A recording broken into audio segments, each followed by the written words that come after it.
मैंने अपना नामांकन पत्र सुबह दाखिल किया है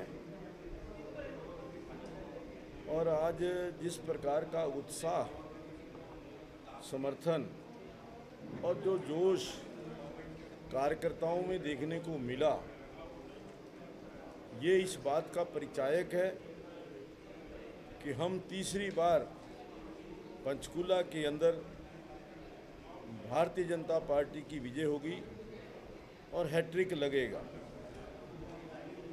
जिस प्रकार से विपरीत मौसम के बावजूद हजारों की संख्या के अंदर कार्यकर्ता पैदल मार्च करते हुए डिप्टी कमिश्नर कार्यालय तक पहुंचे,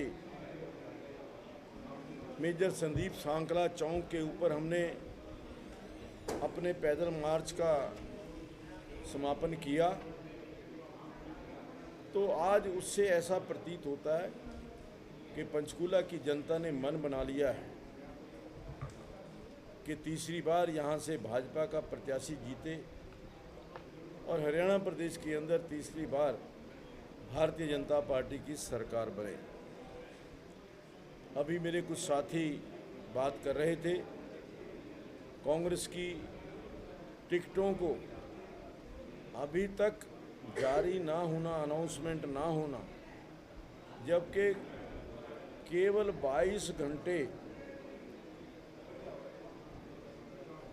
जो चुनाव का नामांकन पत्र का दाखिल करने का समय है वो कल शाम 3 बजे तक है और अभी 5 बज चुके हैं। केवल 22 घंटे बाकी हैं। टिकटों की अनाउंसमेंट ना होना ये इस बात का प्रतीक है कि कांग्रेस के अंदर जिस प्रकार का सिर फुटबॉल आपस के अंदर चल रहा है, जिस प्रकार से आपस के अंदर लड़ाई झगड़े चल रहे हैं, कभी किसी की धमकी आती है कि मैं त्यागपत्र दे रहा हूं या दे रही हूं, कभी दूसरे ग्रुप की धमकी आती है कि मैं नई पार्टी बनाने जा रहा हूं। इस प्रकार की अफवाहों के बीच आज कांग्रेस पार्टी अपनी हार मान चुकी है। उन्होंने ये स्वीकार कर लिया है कि हम हरियाणा प्रदेश के अंदर अपने अपने कैंडिडेट, कांग्रेस के 4 कैंडिडेट, भूपेंद्र सिंह हुड्डा जी की कांग्रेस का कैंडिडेट, कुमारी शैलजा जी की कांग्रेस का कैंडिडेट, सुरजेवाला जी की कांग्रेस का कैंडिडेट और कैप्टन अजय सिंह यादव की कांग्रेस का कैंडिडेट, ये 4 कैंडिडेट में से सब अपने अपने कैंडिडेट खड़े करने वाले हैं। और मैं ये समझता हूँ कि जिस प्रकार से पिछले 15 साल के अंदर जो पार्टी अपने जिलाध्यक्ष तक नहीं तय कर पाई, वो कैंडिडेट की सिलेक्शन या घोषणा मुझे नहीं पता किस समय करेगी, ये उनका विषय है।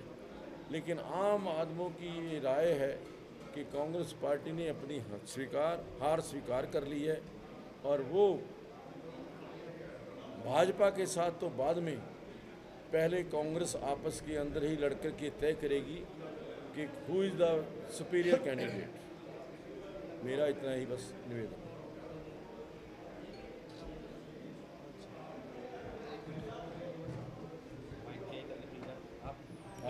वो टिकट मिलनी है, हमने फोन कर दिए हैं नामांकन के लिए। वो लिस्ट जब तक जारी नहीं हो जाती, कितनी बार बदलेगी?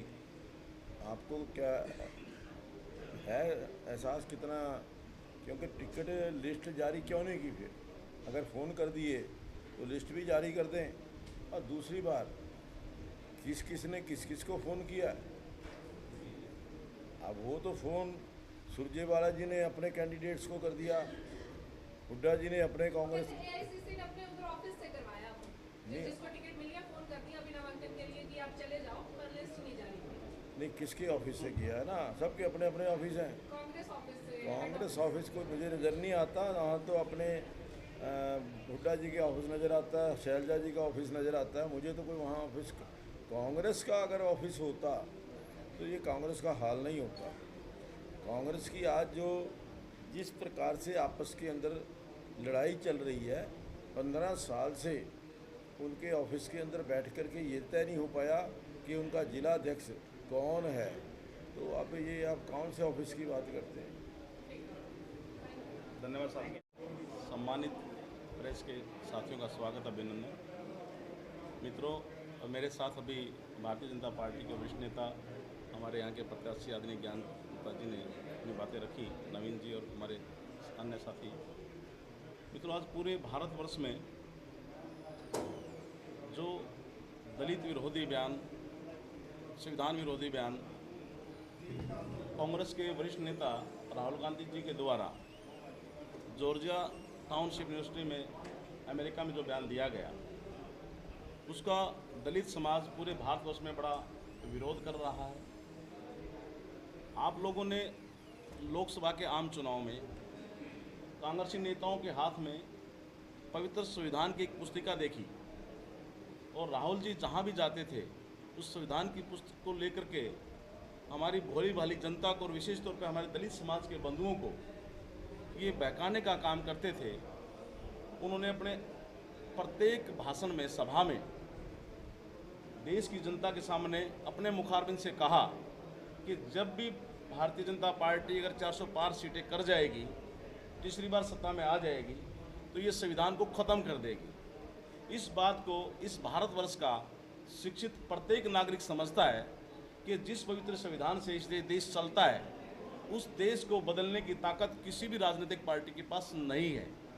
उसके बावजूद भी इस कांग्रेस का इतना बड़ा नेता जो अपने आप को स्वयंभू कहता है, वो प्रत्येक सभा में वो पुस्तक दिखा करके देश के हमारे भोले भाले दलित समाज के भाइयों को बहकाने का उन्होंने काम किया।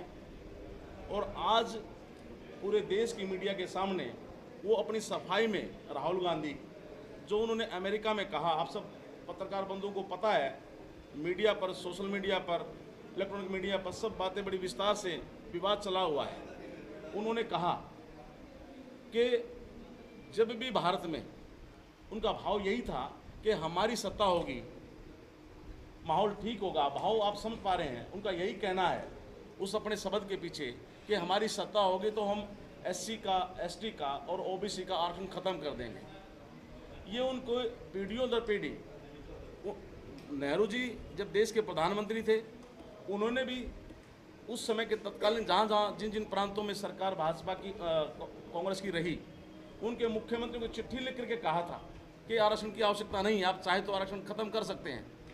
उनके बाद इंदिरा जी का जब कार्यकाल रहा, उन्होंने भी आरक्षण का विरोध किया और राजीव गांधी के कार्यकाल में भी विरोध होता रहा।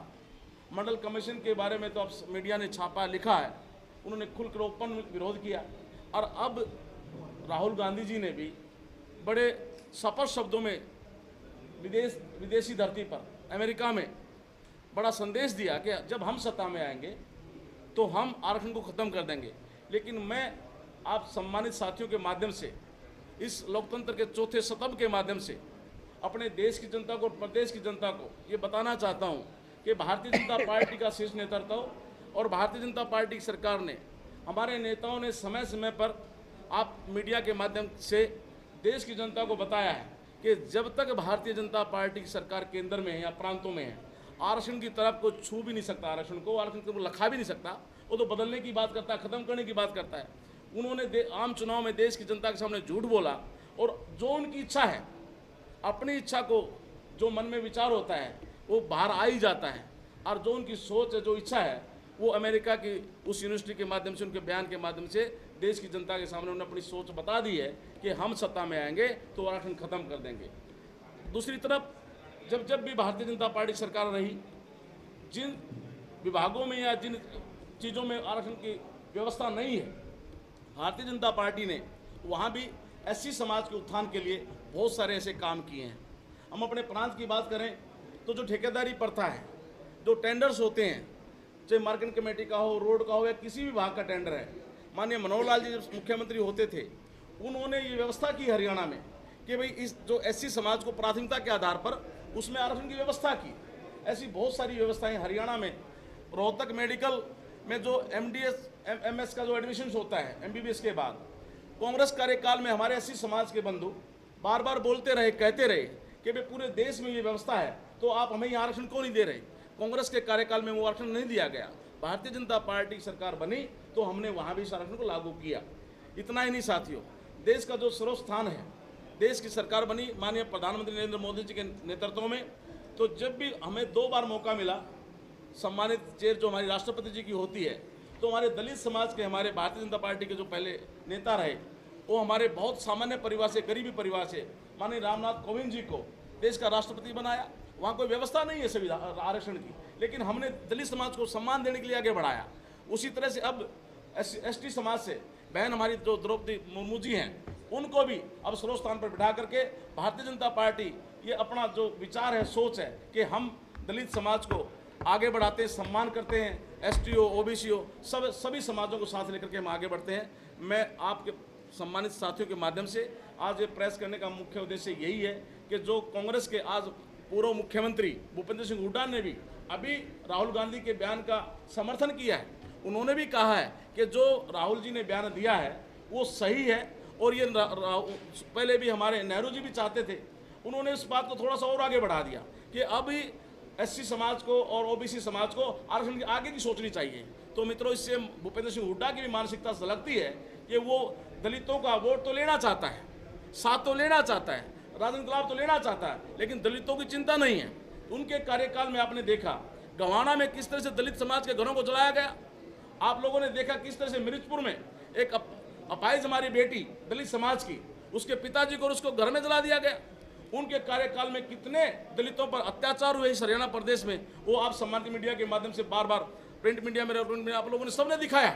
और ये हमें कहते हैं, अब इनका जो चेहरा है दलित विरोधी वो सामने आ गया है। संविधान को अगर वो खत्म करने की बात करता है तो कांग्रेस के नेता करते हैं, कांग्रेस पार्टी करती है, और उनका जो मुखिया राहुल है उन्होंने तो बयान दिया है। मैं ये आपके माध्यम से प्रदेश की जनता को और देश की जनता को बताना चाहता हूँ कि भारतीय जनता पार्टी दलितों के साथ है, संविधान के साथ है, एसटी के साथ और ओबीसी के साथ है।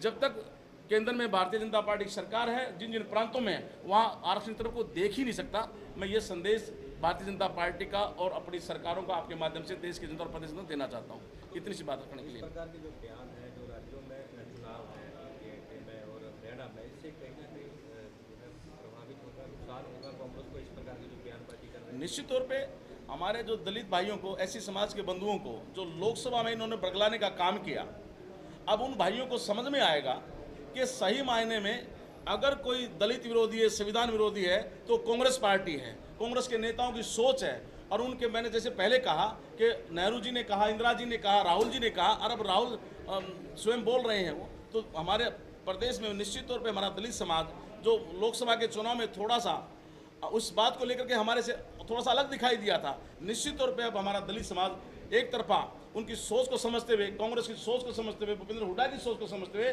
कि दलित विरोधी कांग्रेस है, बीजेपी नहीं, हमारे साथ, हमें निश्चित तौर पर इसका हमें लगता है कि हमारे साथ खड़ा होगा।